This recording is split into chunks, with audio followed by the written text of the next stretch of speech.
have some big projects coming in this summer into early next year. Air traffic control towers a go, the new medical clinics a go. We've got a new water tower going in, a bunch of other stuff, some stuff up on Roy as well. The big one that obviously is going to get a lot of attention is the Army family housing projects. We have 3 Army family housing projects going on simultaneously. And the reason for that is twofold. COVID put a delay on the 2018 project, and also costing. So all the projects came way over cost. And so that's 3 projects that are going to be going on simultaneously. In addition to that is we have to demo the condemned housing. Another thing I want to talk about is transition, right? So as you know, this is my last town hall here. Colonel Morgan and his wife Stacy and kids are really excited to get out here in early June. We're transitioning our senior commander as well. We're transitioning the ambassador, and we're transitioning a lot of key people. So when you look at transition holistically across the board, you can't underestimate the impact of transition on you.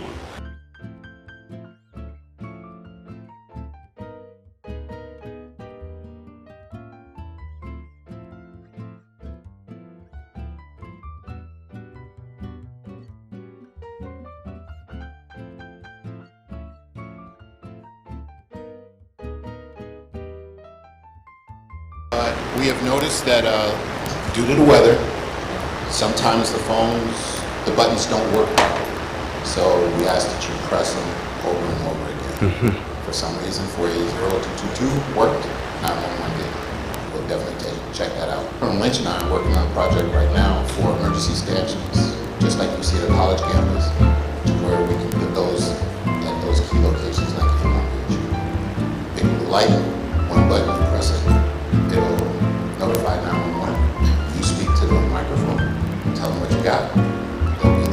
They do monthly checks on those, and so if there are phones that are not working or they're not working properly, notify the NEC or notify my office, and then we'll make sure that we get those addressed. So like I said, we're working with the NetCom team to get those up and running.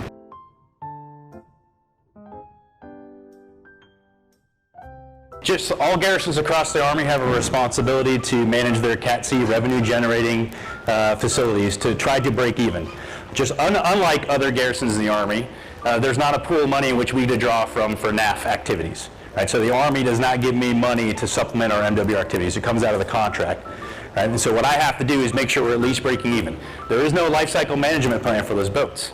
And so we have to charge accordingly, not only capture the cost of maintenance, labor, and those type of stuff, but set aside money in the long run where we have to eventually replace those B boats. It was not being done before. Like $80 for a half of a day is probably a quarter of what you would spend anywhere else. Right? And so we looked at a 20% increase of B boats across the board. My number one job is the advisor to the commander. We try really hard to provide services for you guys and take care of you. We do way more than just chapel services on Sundays and Saturdays and Wednesdays and Thursdays and Fridays. I'm your advocate. If you need somebody to step in there and speak to these guys so they can get things going, I can't promise you a solution to it, but I guarantee you they hear my voice. The entire garrison is open to hearing from me. Make sure that you take the chance to secure your property and make sure if you're at home at night, still lock your doors. I'm the chief of police here on Kwaj. I go home, I make sure all my doors and everything are locked before I go to bed. It's the right thing to do. When you leave the island, you'll be in the same practice that you were when you came to the island. Take care of yourselves. Our number one response on the fire side is medical responses.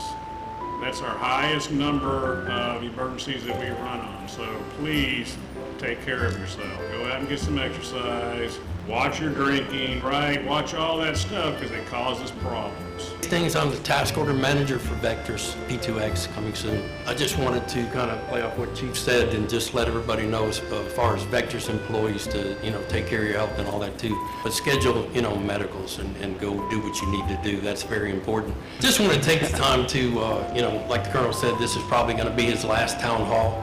He's taken a lot of heat, in my almost year I've been here now. I think that he's done a pretty awesome job. It's a heck of a responsibility that he shares. He keeps everybody safe and sound and makes sure that the contractors are doing what they're supposed to do. In my opinion, he's been fair, across the board. And I just think we should give him a big round of applause and wish him, fair winds and following season is his next endeavor. So.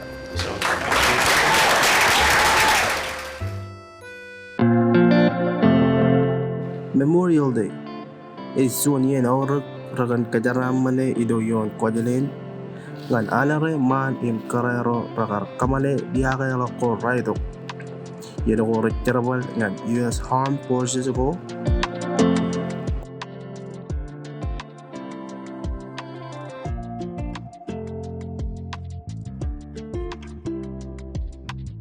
Ubalak ipension yen ejelolang resnaitan Memorial Day eman peace best kwasle na ito ichun yen kakje ngan aramiji kwas ngan ipendron ito activity ko mga imiren imukureyo emakela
I am the lead singer of the Saggy G Strings here on Kwaj. On the radio station, John and I have been in this band for 2 years, and we are trying to find some inspiration, play some songs that aren't easy to cover, and think through how we might be able to put them together to fulfill our musical endeavor and also to entertain the cool Kwaj people.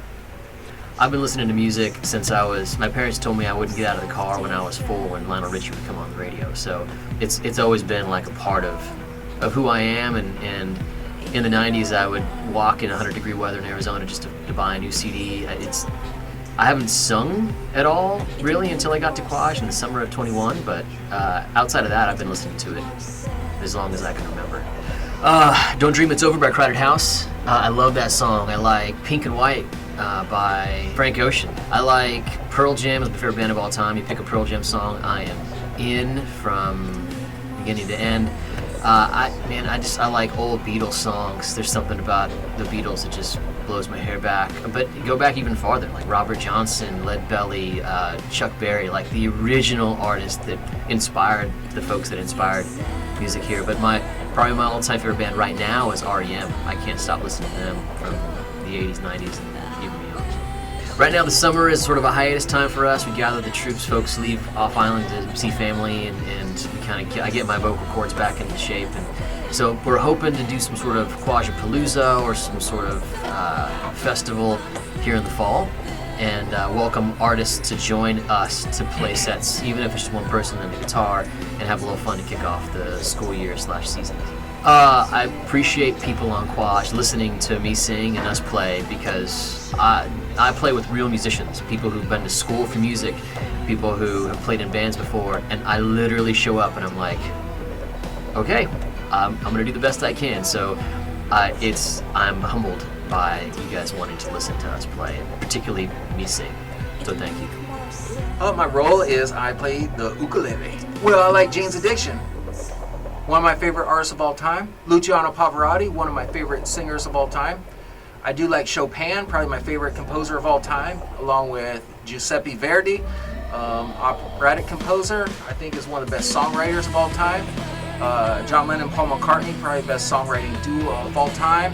And then, of course, Chuck Mosley is one of my top favorite singers of all time. Chuck Mosley was the original singer of Faith No More. And then, of course, Mike Patton, the second singer of Faith No More. So I got really into Faith No More. So I got to meet Perry Farrell backstage at a concert. It was pretty epic.